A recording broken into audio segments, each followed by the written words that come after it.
बिस्मिल्लाहिर्रहमानिर्रहीम। अस्सलाम वालेकुम। Welcome to my channel Fatima voice centre. एक लड़की कहती है, मैं घर की सफाई में मसरूफ़ थी कि इसी दौरान मेरे भाई का फ़ोन आया कि मैं बीवी बच्चों समेत आ रहा हूँ। कहती है कि मैं बावर्ची खाना चली गई ताकि इनके लिए जल्दी में कुछ तैयार कर सकूँ, पर घर में सिर्फ 2-3 आम ही पड़े थे। जल्दी में 2 गिलास जूस तैयार कर लिए। जब वो आए तो भाई के साथ इनकी सास भी थी, जो कि इससे पहले कभी भी नहीं आई थी। तो मैंने 2 ग्लास जूस माँ और बेटी के सामने रख दिए और पानी का गिलास भाई के सामने रख कर कहा कि मुझे मालूम है कि आपको 7 अप पसंद है।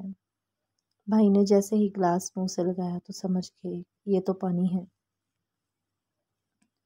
इसी दौरान सास ने मेरे भाई से कहा, बेटा 7 अप मेरे मैदे के लिए अच्छा है, इसलिए मेरा जूस तुम पी लो और 7 अप मुझे दे दो। यहाँ पर मेरे ओसान खता हुए सख्त शर्मिंदगी हुई कि मेरी चालाकी रुसवा हो जाएगी, पर अल्लाह मेरे भाई को सलामत रखे।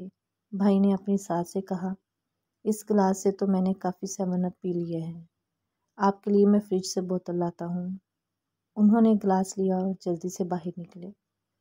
थोड़ी देर बाद हमने गिलास टूटने की आवाज़ सुनी।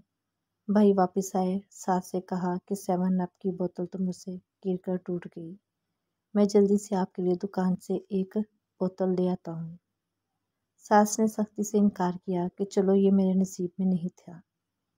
जब वो रुखसत होने लगे तो भाई पीछे रहे, खुदा हाफिज़ कहा, मुसाफा के लिए हाथ बढ़ाया और इसी दौरान मेरे हाथ में पैसे भी थमा दिए और मुस्कुरा कर बोले, मेरी प्यारी बहन, किचन में गिरी हुई 7 अप की जगह को धो डालना। इस तरह मेरे प्यारे भाई ने मेरी माली कमज़ोरी पर पर्दा डाला और मेरे साथ हमदर्दी से मदद भी की। मोहब्बत के साथ रहिए, अपनी बहनों का ख़ास ख्याल रखिए और दूसरों की बहनों को इज़्ज़त की निगाह से देखिए कि यही हमारे मज़हब और मुआशरे का सुनहरी उसूल है। वीडियो पसंद आए तो लाइक करें और चैनल को सब्सक्राइब करें।